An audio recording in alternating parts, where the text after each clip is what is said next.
Gosh dang it. I dropped one little drop onto my shirt. Should I go like this? Wait. Yeah, we'll do that. I don't have time for this. Hey guys! Today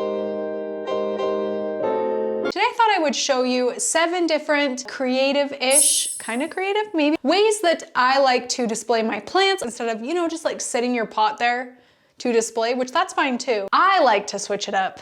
And maybe you do too. Number 1 is to actually stack pots on top of each other. So how I like to do this, I like to use terracotta, but you really can use any pots you want. Terracotta is just inexpensive and like they match, which I like that, but you could mismatch if you want to as well. But I like to take 2 terracotta pots, turn one upside down, put the other on top that is actually going to hold the plant to give some plants a little bit of extra height. You know, sometimes if you have like deep shelves, the plants in the back, if you don't have very many larger sized plants in the back can kind of get lost back there in the darkness at the back of the shelves. Stacking a planter like this is a great way to lift them up so you know you can see them even when they're behind all your other little planties. So I do like to put the larger of the 2 planters I'm going to be putting together on the bottom just for stability purposes. But if you want a little extra stability, if you're kind of worried about it, you could always use like E6000 glue to glue the planters together. So yeah, that's always an option. I don't do that. But yeah, just that's an option if you want. And I do think this one looks really nice. Number 2 is to use a like wooden crate or small wooden box type thing as a plant base. I particularly like to do this for my smaller hanging plants that would look kind of awkward if I hung them from the ceiling because they'd be like just this tiny little plant in a big room, you know what I mean? So if I want to give my hanging plants a little bit more height while sitting on a shelf, then I do like to use these wooden crates. Ryan actually made these for me, but I know they have something similar at IKEA. I'm sure you could find something like this a lot of places, but I like to flip it upside down and put my more hangy, traily plants on them. I just think it looks really nice. There's just something super interesting about the wooden crate with the plant cascading down, you know? I mean, you'll see it on screen. I don't know, I just think it looks really nice. So yeah. Number 3 is to display your plant roots in a clear container of water. This is kind of a cool one because you don't necessarily have to grow your plants in just water for them to grow really well. So the perfect example is this setup I have here. It is a Hartley philodendron in the nursery pot. I never really got around to repotting it, and I mean, it's growing, it's happy, it doesn't really need to be repotted. You can see how crazy these roots are, but I've just let the roots grow through the drainage holes of the nursery pot, and they now live in water. So it's like a half hydro, half soil growing plant, which is really cool. And you know me, I've mentioned before, I'm very nosy and I like to see what's going on with my plant roots. This is a really cool way to be able to keep tabs on them and see what's going on. I will say to try to keep the water level a little bit lower so that it's not touching the actual nursery pot. You may end up with different rot issues, or I don't know, it could do some things to the soil, the substrate. So just be a little bit wary of that. It's not too big of a deal, but yeah. Okay, next is kind of one of the more basic, like obvious ones I feel like, but you can put individual plants under a single grow light. So I know most often we see like the strip lights as grow lights for our plants, but I can see this being a really good option for 2 reasons. So number 1, if you have a plant that you want to live in a little bit lower light corner, with some other lower light plants, but it's a high light loving plant, you can give the one plant its own light. Then it can be a highlight plant in a low light corner. And then also, if you really want to showcase your favorite plant or some of your favorite plants, I don't know, I think it looks really cool when you put a single plant under a small grow light like this.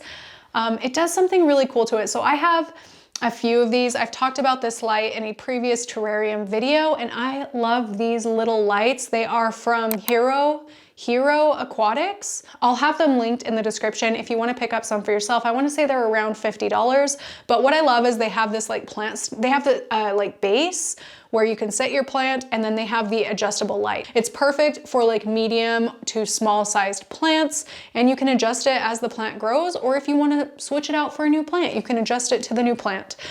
You can also keep Like, of course, you can keep a terrarium under this to help display your plants. This is kind of a little two-for one. I really like them, and I think it just looks really cool with the light hitting straight onto a plant like this, especially if you mix it up with some other plants. And I especially love that when people walk in, they know that that plant is the star of the show, you know?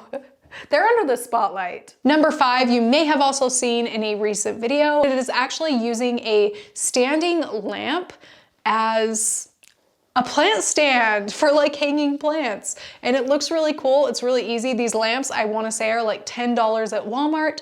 I can't remember. I've had mine for like almost 10 years now, and it just wasn't getting put to use. So I just unscrewed the bulb out of the like actual lamp bowl part at the top, and I put a saucer in to catch any water as I'm watering the plant to make it a little bit easier. And then I put the plant in, easy as that. It looks really cool. And yeah, so far, I know I had a few people saying that this isn't like super sturdy or they were worried about it falling.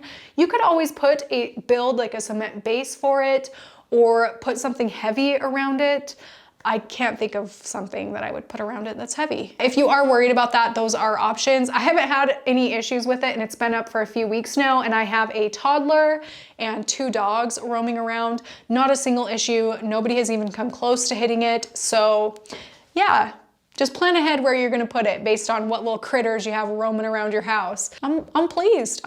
And I see these all the time at thrift stores, so that's like also, that's just a bonus, you know? Number 6 is a wicker plate hanger. I love this one. This is one of my most used ones. You just cut some string, make whatever kind of a hanger you want. Honestly, the easiest one that I tend to go for is I just cut a bunch of like macrame cording, fold it in half, tie a loop at the top, tie a knot toward the bottom of the hanger, put the plate in, and hang it on something, and it's a hanging plant thing. And I love these. You can find them in a lot of different sizes. I get all of mine secondhand from local thrift shops, and they're very cheap. Like I want to say the one in the video that I'm showing you was like 50 cents, and they're so cute. And I love, they usually come like in this of a size. They're not usually smaller. You can find smaller ones, but usually they're a little bit bigger. You can put individual larger plants on it, or you can use it as kind of like a table and put a lot of smaller plants onto the one hanger, which looks really, really cool. Really cool. I love this. And something I even thought of was you could like hang it to be like a side table. If you cut enough cording or enough rope or whatever you're using to hang it low, you could like hang it on the side of your bed. I kind of want to do that. I don't know if Ryan will be down for that, but I think it would look really cool. And yeah, I keep rambling, but this is one of my favorite options. One of my most used tactics, methods. Okay, and number 7 kind of goes along with that last one, but it is to actually hang plants in front of a window on a curtain rod. So I don't have curtains in this room, and I don't think I'm gonna get curtains. I initially had planned to get curtains or blinds, but I'm just gonna leave it as it is, because guess what? I want all my neighbors to know that I'm the plant lady. They can see all my hanging plants in the window and they're like, oh yeah, she likes plants. That's her, the plant girl. There's not really much to explain to this, but it's just to hang a bunch of plants across a curtain rod in front of the window, because then they're getting good light and it looks really cool. You'll have like plant curtains once they grow long, if you do long hanging plants. I don't always do hanging plants in my plant hangers, do you guys? Sometimes I think it looks cool if you put like I have an alocasia in one of these planters. Oh my gosh, and I know the footage of this is so backlit because they're on a south window. I'm sorry for the terrible footage, but yeah, it looks really fun and awesome in real life. Just take my word for it. Please just take my word for it. I did my best. Those are the 7 simple creative ways you can display your houseplants, just to kind of switch it up a little bit. If you have any creative plant display methods, please share them down below. I think it'll be really awesome if we help each other out to have a cool planty setup. I will definitely be reading through all the comments to look for ideas. So yeah, that is it for this video. Thank you so much for watching, and I will see you in my next one.